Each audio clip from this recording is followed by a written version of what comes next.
అండి, నేను వైజాగ్ నుంచి వచ్చాను. సో బేసికల్ గా నా నేటివ్ ప్యాలెస్ అయితే బీహార్.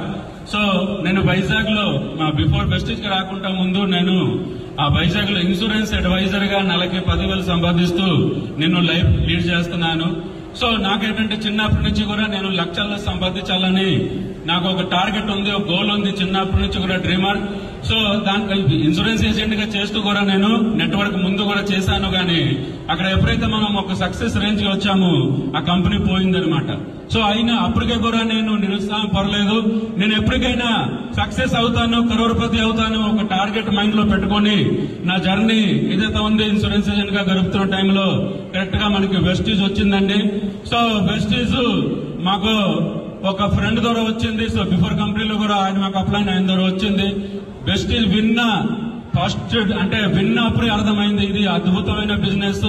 ఈ బిజినెస్ కోసం నేను వెయిటింగ్ చేస్తూనే ఉన్నామేమో, ఈ బిజినెస్ ద్వారా నేను ఖచ్చితంగా కరోడ్పతి అవుతామని చెప్పేసి అనుకుని వెంటనే వెస్టీజ్ ని నేను ఆ రోజుల్లో అప్లికేషన్ ఉండేది కాబట్టి సైన్ అప్ చేశానండి. సో అప్పటికి నాకు వెస్టీజ్ ఎలా చేయాలని తెలియదు, ఎందుకంటే ఇన్సూరెన్స్ కోసం తెలుసు కానీ ఈ మనకి యూనిలెవెల్ మార్కెటింగ్ కానీ సప్లిమెంట్స్ కానీ ఏమీ నాకు తెలియదు. కానీ నేను అదేం పట్టించుకోలేదు. ఖచ్చితంగా నేను దీని ద్వారా సక్సెస్ అవుతామని చెప్పేసి నేను నా జర్నీ స్టార్ట్ చేశాను. సో ఎప్పుడు అప్లైన్ కి టచ్ లో ఉంటూ అప్లైన్ తో మాట్లాడుతూ నాకు తెలియంది ప్రతి కూడా